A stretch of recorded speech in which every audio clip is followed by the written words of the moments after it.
From exiles to innovators.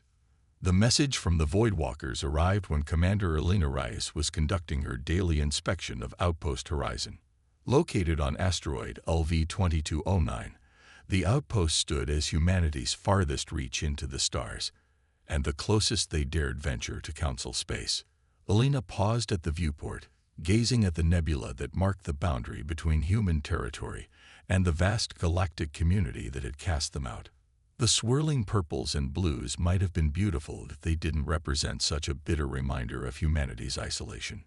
"Commander," Lieutenant Xiang called from the communication station, "we're receiving an unusual signal. It's not using any Council protocols." Elena's interest peaked immediately. "Source." "That's just it, ma'am. It's coming from deep within the Epsilon Void, a region even the Council avoids.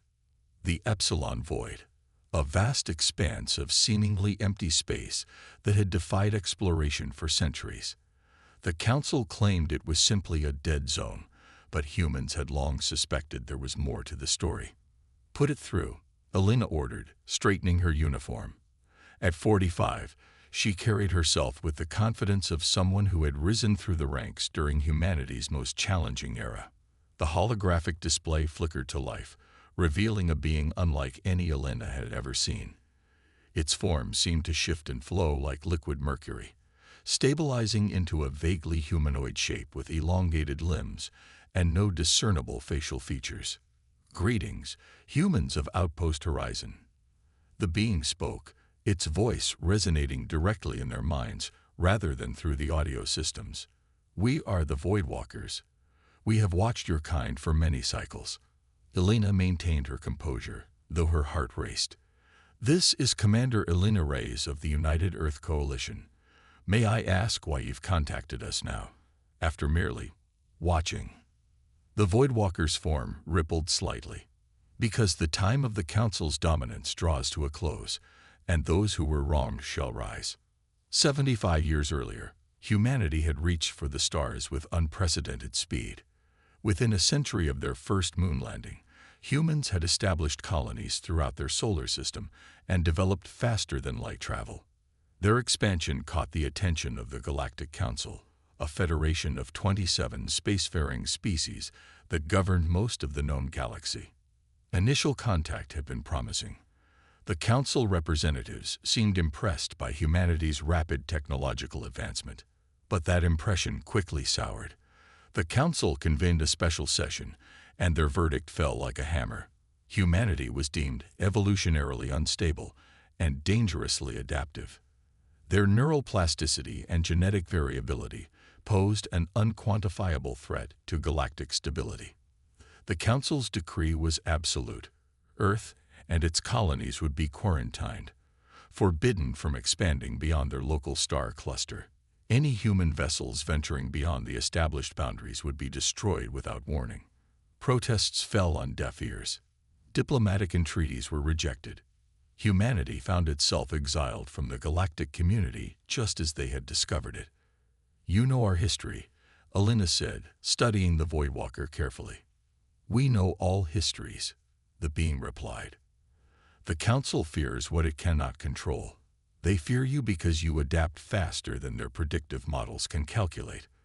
They fear us because we exist beyond their understanding." "And why approach us now?" Elena asked.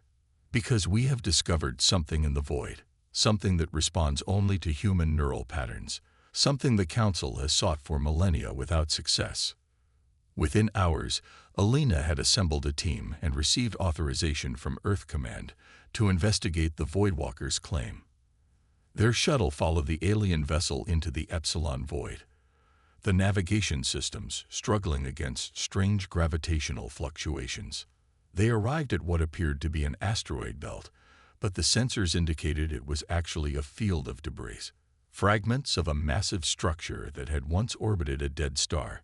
"The precursors built this," the Voidwalker explained as they docked with a fragment large enough to contain vast chambers and corridors.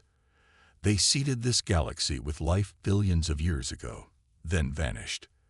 The Council believes themselves to be their inheritors, but they misunderstand the precursors' intentions." Inside the fragment, they discovered a chamber containing a pulsing crystalline structure. As Alina approached, it illuminated, threads of blue energy reaching toward her like curious tendrils. "It responds to you," the Voidwalker observed. "As we predicted." Dr. Moira Chen, the team's xenobiologist, scanned the structure. "It's emitting a field similar to human brainwaves, but infinitely more complex. It's almost as if it's trying to synchronize with us." Elena felt a strange pull toward the crystal. "What exactly is this?" "The precursors called it the Nexus," the Voidwalker explained. "It is both a repository of knowledge and a tool of creation. The Council has searched for it for millennia, believing it would give them dominion over all matter and energy." "And why does it respond to humans?" Elena asked. "Because the precursors designed it to activate only for species that achieved a specific balance between technological advancement and neural evolution. The Council races have all reached technological plateaus. They advance, but slowly, predictably. Humans evolve rapidly, both biologically and technologically." Elena considered this information carefully. "And what do the Voidwalkers want from this alliance?" "Coexistence. The Council has maintained their dominance by controlling access to advanced technology. Together, we can break that monopoly." Over the following months, a secret collaboration formed between humanity and the Voidwalkers. Human scientists worked with the mysterious aliens, learning to interface with the Nexus technology. The Voidwalkers provided insights that accelerated human understanding exponentially. Progress came rapidly. The Nexus fragments, when properly interfaced with human neural patterns, revealed technological principles that defied conventional physics. Energy generation without fuel, materials that responded to thought, defensive systems that adapted to any attack. Elena oversaw the integration of these technologies into a new generation of human vessels, smaller than Council ships, but potentially far more capable. Yet she knew they were working against time. The Council maintained sensor arrays throughout the galaxy, and unusual activity would eventually draw their attention. That moment came sooner than expected. 6 months into the project, the long-range sensors detected a Council patrol fleet changing course, headed directly for the edge of the Epsilon Void. They had noticed something, Elena informed the Voidwalker representative, now called Emissary. "A patrol fleet is approaching. 3 Judicator-class warships." Emissary's mercurial form shimmered with what Elena had learned to recognize as concern. Judicators carry arbiters, Council officials with authority to investigate any suspected treaty violations, which means they can legally cross into human territory if they suspect we're developing prohibited technologies. Elena concluded. She activated the command center's communication system. "All personnel to battle stations. Initiate Protocol Harbinger." The human outpost transformed as bulkheads shifted and hidden systems came online. What had appeared to be a simple research station revealed its true nature, humanity's first line of defense, and potentially the launching point for its return to the galactic stage. The Council believes they cast humanity out for their own safety, Elena told her assembled officers as the tactical displays showed the approaching Council vessels. They're about to discover they created their worst nightmare instead. The Reckoning. The Council fleet emerged from hyperspace in a perfect triangular formation, a calculated display of precision meant to intimidate. 3 Judicator-class warships, each nearly 2 kilometers long, their hulls adorned with the insignia of the 7 founding species of the Galactic Council. From the command center of Outpost Horizon, Elena watched the tactical display with outward calm that belied her inner tension. The station's enhanced sensors, augmented with Voidwalker technology, provided unprecedented detail of the Council vessels. Their powering weapons systems, Lieutenant Scheim reported, and their communications array is active. They're broadcasting on all frequencies. "Let's hear what they have to say," Elena ordered. A holographic projection materialized in the center of the command deck. A Tellurian, one of the Council's founding races, Tall and imposing with iridescent scales and 4 arms, High Arbiter Vexorn wore the ceremonial armor of the Council's Enforcement Division. "Attention human outpost," the Arbiter announced, mandibles clicking between words. "You are in violation of Galactic Council Decree 7729B, prohibiting contact with unregistered sentient species and development of restricted technologies. Surrender your facility and prepare for inspection, or face immediate neutralization." Elena stepped forward. "This is Commander Elena Reyes of the United Earth Coalition. We acknowledge your message, Arbiter Vexorn, but reject its premises. Humanity is not bound by Council decrees that were imposed without our consent and against all principles of interspecies law." The Arbiter's compound eyes narrowed. "Your impudence is noted, Commander. You have 1 planetary rotation to comply, or we will take action." The transmission ended abruptly. "They're deploying scout vessels," Chang reported. "Standard Council protocol. They'll map our defenses before committing to an attack." Elena nodded. "Let them look. Maintain passive defense systems only. I want them to think we're just a typical outpost." She turned to the Voidwalker emissary. "Are your people ready?" The mercurial being's form rippled with what Elena had come to recognize as affirmation.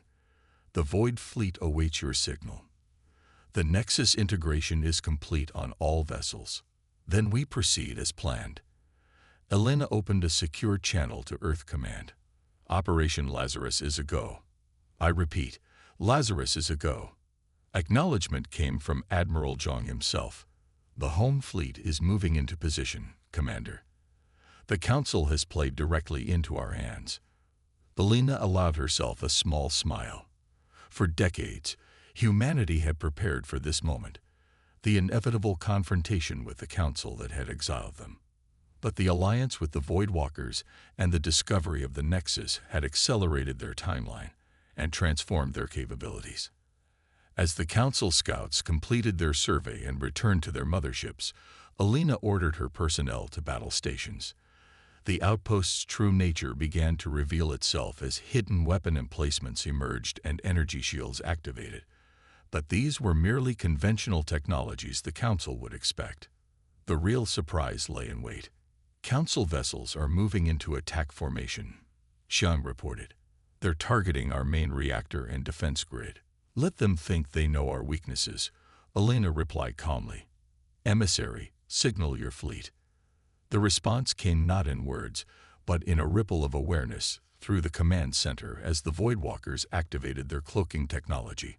Throughout the Epsilon Void, dozens of Voidwalker vessels decloaked, sleek, asymmetrical ships that seemed to bend light around them. On the tactical display, Elena watched the Council vessels respond with predictable alarm, breaking formation to address this new threat. "Now," Elena ordered, "reveal our true capability." Throughout the human outpost, Nexus nodes activated, each interfaced with a human operator specially trained to synchronize with the ancient technology. Energy surged through systems the Council scouts had never detected, because they operated on principles Council science didn't recognize. The first salvo from the Council fleet struck the outpost's shields, only to find them entirely unaffected. The energy weapons that could shatter planetary crusts simply dissolved into the defensive field, their power absorbed and redirected. "Open a channel to the Arbiter," Elena commanded. The Tellurian's image appeared again, his composure visibly shaken. "What trickery is this, human?" "Not trickery, Arbiter Vexorn. Evolution." Elena stepped closer to the projection. "For 75 years, you've kept humanity isolated, believing you were containing a threat. In reality, you gave us exactly what we needed most: freedom from your stagnant influence and time to develop our own path." "Impossible," the Arbiter hissed. "No species could advance this rapidly without." He stopped abruptly, mandibles clicking in agitation. "The Voidwalkers. They're a myth, a story to frighten younglings." "And yet here they are," Elena replied, gesturing to emissary. "Your Council's greatest failure was assuming that isolation breeds weakness. For humanity, it bred innovation. For the Voidwalkers, it preserved their independence. Together, we've rediscovered what the precursors always intended: cooperation between truly diverse intelligences. The battle unfolded across the void of space, but it was unlike any conflict in Council records. The human vessels, though smaller and fewer, moved with impossible precision, their Nexus-enhanced systems predicting and countering Council tactics before they fully deployed. The Voidwalker ships phased in and out of normal space, appearing where least expected, their weapons bypassing Council shields as if they didn't exist. And at the center of it all, Outpost Horizon stood unscathed, the Nexus technology within it growing stronger with each attempted assault as it adapted and evolved. Within 1 hour, 2 Council warships had been disabled, their crews evacuated to escape pods. The third, Arbiter Vexorn's flagship, maintained position but had ceased fire, its weapons systems compromised by targeted Voidwalker infiltration. "You cannot hope to stand against the full might of the Council," Vexorn declared, though his voice lacked conviction. "There are thousands of warships that would answer the call." "We don't intend to fight the entire Council," Elena replied. "We intend to change it. Your 7 founding species have maintained power through technological supremacy, keeping younger races dependent and controlled. That era ends today." She nodded to Dr. Chen, who activated a secure transmission. Throughout Council space, on every communication channel, information began to flow. The principles of Nexus technology, freely shared with all sentient species. "What have you done?" Vexorn demanded, his composure finally breaking. "We've leveled the playing field," Elena answered. "The Council can adapt to a new reality of shared power, or it can watch its authority crumble as every lesser species gains the ability to determine its own destiny." The standoff lasted another 12 hours as the Council leadership convened an emergency session. Finally, a new transmission arrived, not from Arbiter Vexorn, but from the Council conclave itself. An Aelari, the oldest of the Council races, appeared in the holographic projection. Elder synthesist Phylaxe's translucent features betrayed little emotion, but the slight tremor in her tendrils revealed her disquiet. "Commander Reyes," she began, her voice ethereal, "the Council has deliberated on your demonstration. We acknowledge that errors were made in our assessment of humanity 75 years ago." "Errors?" Elena challenged. "You feared our potential and sought to contain it. Admit the truth, Elder." The Aelari's tendrils stilled. "Very well. Certain members of the Council, primarily the 7 founding species, saw in humanity a threat to the established order. Your neural plasticity and adaptability exceeded our predictive models. The quarantine was implemented not for the galaxy's protection, but for the preservation of Council authority." Elena nodded. "And now? Now we must negotiate. The technology you have unleashed cannot be contained. The Council structure must evolve." 3 weeks later, Elena stood before the full Galactic Council, not as a supplicant, but as humanity's representative in the new Council of Equals. Beside her stood emissary and delegates from 12 formerly marginalized species who had quickly embraced the Nexus technology. The precursors did not intend for any one group to control their legacy. Elena addressed the assembly. "The Nexus responds to diversity, of thought, of biology, of perspective. The Council's mistake was seeking uniformity when the galaxy's greatest strength has always been its variation." As she spoke, she could see the resistance in the eyes of the older Council members, but also resignation. They had no choice but to adapt or become obsolete, a position humanity knew all too well. "Humanity does not seek dominance," Elena concluded. "We seek partnership. We were exiled from the stars. And now we return, not as conquerors, but as catalysts for a transformation that is long overdue." The Council chambers, silent for a moment, then erupted into a cacophony of voices, some protesting, others supportive, all engaged in the messy, complicated process of genuine change. Elena exchanged a glance with Emissary, whose mercurial forms seemed to smile without features. The path ahead would not be easy, but humanity had proven what they had always known about themselves. When pushed to the edge, humans didn't merely survive.